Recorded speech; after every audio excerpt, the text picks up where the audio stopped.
देखिए बेटा, ये प्रॉब्लम है, बर्नौली इक्वेशन पे ही बेस्ड है, टॉरिसेली पर बेस्ड प्रॉब्लम है बेसिकली। एक ओपन टॉप कंटेनर है, कंटेनर का मास नेग्लिजिबल है, ठीक है। उसका एरिया ऑफ क्रॉस सेक्शन दे रखा है, स्मॉल होल है, उसका एरिया ऑफ क्रॉस सेक्शन है A/100, जो कि साइड वॉल में कहीं पर है। Container is kept smooth horizontal surface पर कंटेनर है। इनिशियल उसके अंदर डेंसिटी तो लिक्विड की रो नॉट है और मास m0 है जो लिक्विड है, ठीक है। अब उससे लिक्विड फ्लो बाहर आना शुरू होता है T=0 पर,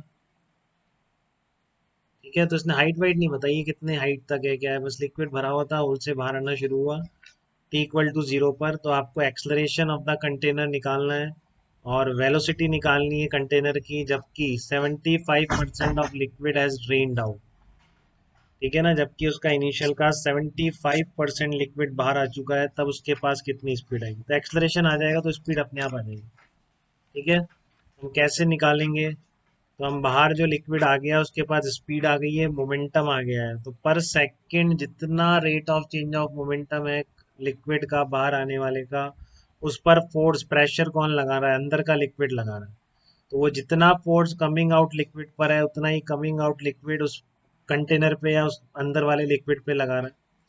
तो बाहर वाले लिक्विड का rate of change of momentum निकालना चाह रहा हूँ। तो बहुत जगह बेटा वेलोसिटी तो पर्टिकुलर इंस्टेंट पर v है मान लीजिए, तो उस टाइम पर rate of change of momentum कितना हो जाएगा, v into D M by D T.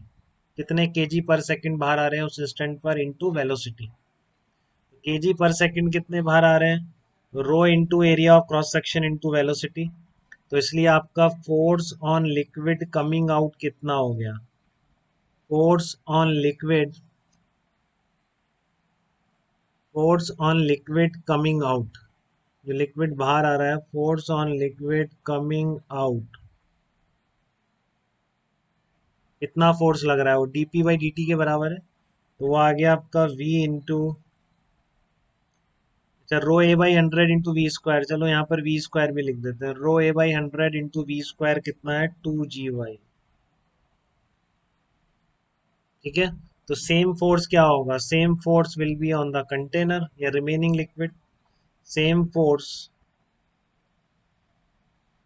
Will be on liquid inside.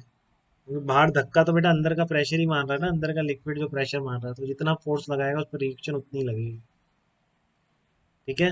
तो इसलिए आप कर सकते हैं कि उसका जो फोर्स है F=ma के बराबर कर दीजिए बस, F=m into A for inside liquid,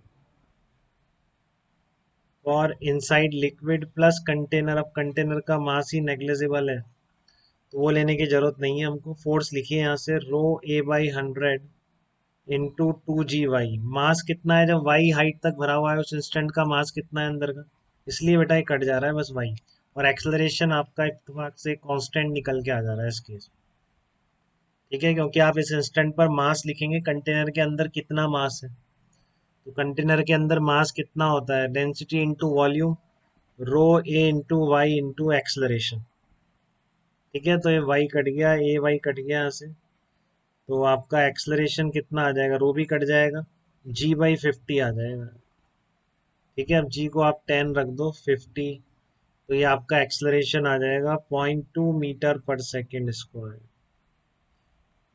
तो कंटेनर का एक्सलरेशन कितना होगा, 0.2 मीटर पर सेकेंड स्क्वायर। इस कांस्टेंट आ गया बेटा अपने आप ही, हमेशा कांस्टेंट एक्सलरेशन से मूव करेगा।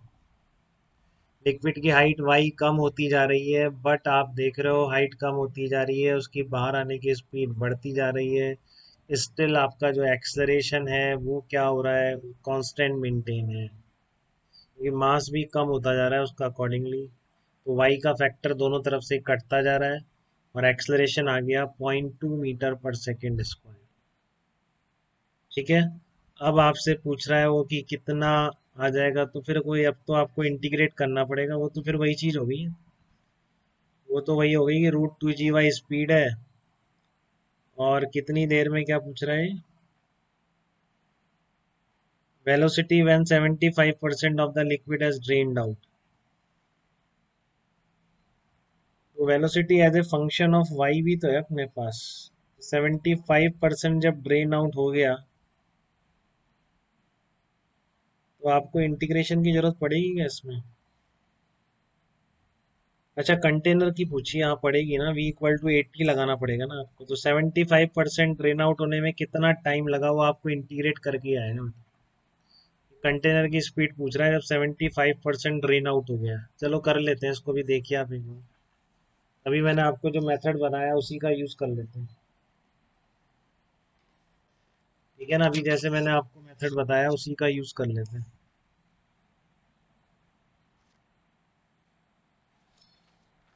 ये आपको जो मैंने बताया कि कंटेनर है, किसी टाइम पर मान लेते हैं वाई हाइट तक लिक्विड भरा हुआ है।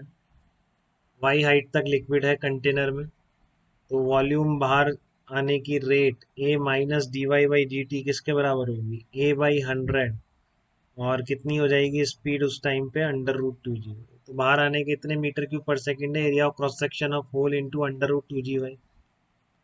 ठीक है, तो इसको आप सॉल्व कर लेंगे। अब पूरा इंटीग्रेट करेंगे प्रॉपर, H0 से लेकर 75% ड्रेन आउट हो गया, तो आप क्या लिमिट डालेंगे इसमें देख लीजिए एक बार। y-1/2 dy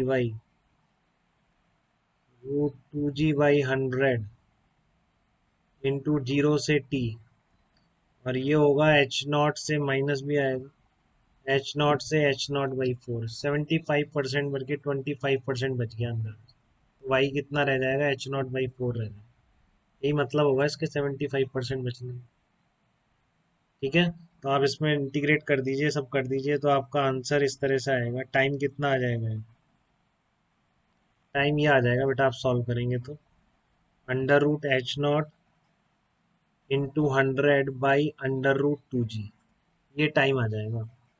√H0 into 100/√2g। तो इतने टाइम बाद कंटेनर की स्पीड कितनी हो जाएगी, v = u+a × t, acceleration into time. Acceleration आपने ऊपर निकाल लिया है, कितना आता है आपको, g/50 आया था। यहाँ पर रख दीजिए √H0 इंटू 100/√2g आ जाएगा। जी से कट कटा के कितना बच गया, √2g/H0 बच गया है। ठीक है ना। अब H0 कितना होगा आपका, मास दे रखा था इसने, तो m0 = ρ × a × H0, यही तो होगा अगर H0 height t = 0। Given parameter की टर्म में वेलोसिटी जबकि 75% निकल चुका है, 25% बचा है, उस इंस्टेंट पर आपकी वेलोसिटी ये निकल के आ जाएगी स्पीड। ये स्पीड अचीव कर चुका है बेटा कंटेनर, लिक्विड के निकलते निकलते। कब, जबकि ये सरफेस आपकी स्मूथ थी तब हो रहा है। ठीक है ना, जब सरफेस स्मूथ थी तो उसका एक्सलरेशन कांस्टेंट आ गया, तो जब 75% निकल गया मतलब 25% बच गया, तो इतनी देर में स्पीड कितनी अचीव कर लेगा, √2g m0/एरिया ऑफ क्रॉस सेक्शन। ठीक है, तो ये सब की टर्म में गिवन पैरामीटर्स थे आपके, A/100 m0, तो इन्हीं की टर्म में आंसर आ गया, √2g m0 एक टर्म रह गया क्या, रो रह गया इसमें शायद, रो भी तो आएगा इसमें। एक रो आएगा, ये फाइनल आंसर है, √2g m0/ρ × a। ठीक है बेटा, यहाँ तक कोई तकलीफ किसी को